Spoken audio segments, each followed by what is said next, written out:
როცა ევროპულ ღირებულებებზე ვიწყებთ საუბარს, პირველ რიგში გვახსენდება განვითარება და დემოკრატიის მაღალი ხარისხი. სწორედ ამიტომ NDI-ის ბოლო კვლევების თანახმად, ქვეყნის მოსახლეობის 65% ევროკავშირთან გაერთიანების მომხრეა, თუმცა 23% მომავალს ევრაზიულ კავშირთან ხედავს.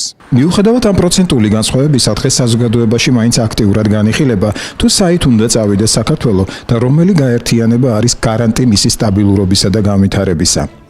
Რომ აჩვენა, რომ ევროკავშირი როგორც გაერთიანება და სისტემა ბევრად უფრო მოქნილი და შედეგებზე ორიენტირებულია, ვიდრე ახლად ჩამოყალიბებული ევრაზიული კავშირი, რომელიც ცენტრალიზებულია და ძირითადად რუსეთის დიქტატით იმართება.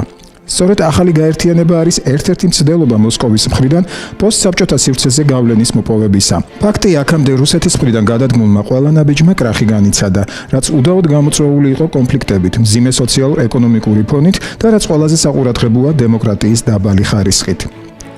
იდეა, რომელიც ძირითადად ევროპის კავშირის ინტეგრაციის ანალოგიურია, ყურადღების ქვეშ 2011 წლის ოქტომბერში მაშინდელი რუსეთის პრემიერ-მინისტრის ვლადიმერ პუტინის ინიციატივით მოექცა. 2011 წლის 18 ნოემბერს ბელორუსიის, ყაზახეთისა და რუსეთის პრეზიდენტებმა ხელი მოაწერეს სამიზნო ხელშეკრულებას 2015 წლისთვის ევრაზიული კავშირის შექმნასთან დაკავშირებით.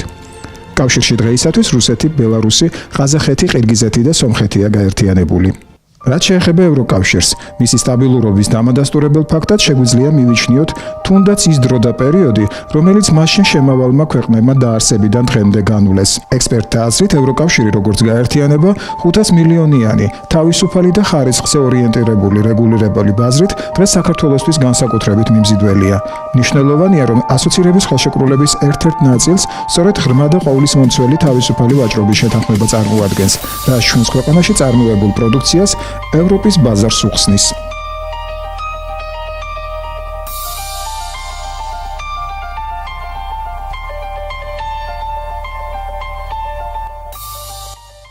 საბჭოთა კავშირის უბედურება რაში იყო? 15 ქვეყანა კი იყო გაერთიანებული, მაგრამ მათ არ შეეძლოთ თავიანთი დამოუკიდებელი ეკონომიკური და პოლიტიკური კავშირის წარმოება. ის იმიტომ არის ევროკავშირი მისაბაძი, იმიტომ არის ის მისაღები ყველა ქვეყნისათვის, რომ იქ ესეთი შეზღუდვები არ არსებობს. იქ არა მარტო პიროვნების თავისუფალი განვითარება არის, არამედ ქვეყანას თავისუფალი განვითარების შესაძლებლობა აქვს. მას შეუძლია სავაჭრო, ეკონომიკური და პოლიტიკური კავშირები დაამყაროს სხვა ქვეყნებთან.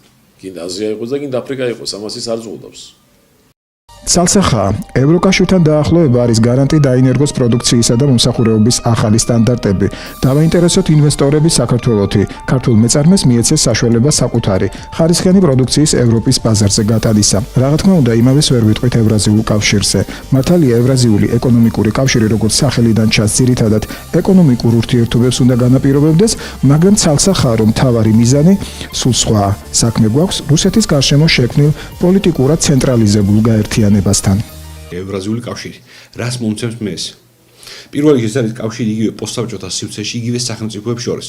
ანუ ეს სახელმწიფოები განვითარდნენ, რუსეთი განვითარდა, ის პოსტსაბჭოთა სახელმწიფოები, რომელიც არსებობდა 15 რესპუბლიკა, განვითარდა, კი ბატონო, განვითარდა ლიტვა, ლატვია, ესტონეთი, განვითარდა ბალტიისპირეთი, განვითარდა რამდენიმე სახელმწიფო, მაგრამ სრულად ვერა და მე ვერ ვხედავ ამ ევრაზიულ კავშირში რაიმე სიახლეს. გაანალიზების შემთხვევაში შეგვიძლია დავასკვნათ, რომ სახეზია ორი ურთიერთსაწინააღმდეგო გაერთიანება. ერთ მხარეს არის ევროკავშირი, წინსვლის მაღალი ტემპით და ადამიანის უფლებების დაცვით.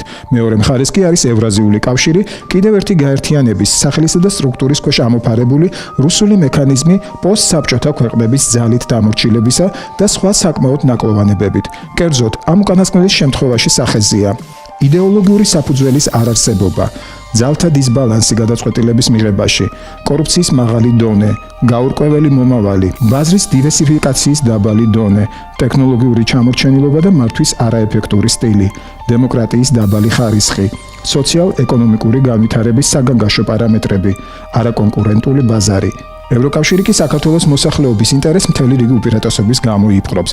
კერძოდ, უნიკალური ინსტიტუციური მოწყობა, საერთო დიდი ბაზარი, ეკონომიკური და საზოგადოებრივი განვითარების მაღალი დონე, სავაჭრო შეთანხმებები მეზობელ რეგიონებთან, ძალთა ბალანსი გადაწყვეტილების მიღებაში, ფინანსური დახმარების სისტემა, ბაზარზე კონკურენციის ეფექტიანი რეგულირების მექანიზმების არსებობა, სამართლებრივი უზრუნველყოფა, ტექნოლოგიური განვითარების მაღალი დონე. ზემოთ ჩამოთვლილი არგუმენტების გათვალისწინებით აბსოლუტურად გასაგებია ქვეყნის მოსახლეობის უმრავლესობის სურვილი დაჩქარდეს ევროკავშირთან ინტეგრირება და უარი უთხრათ წარსულს, რომელიც ერთ ადგილზე დგომას ნიშნავს და არც არავინ იცის, სად და რა დროს გვიღალატებს.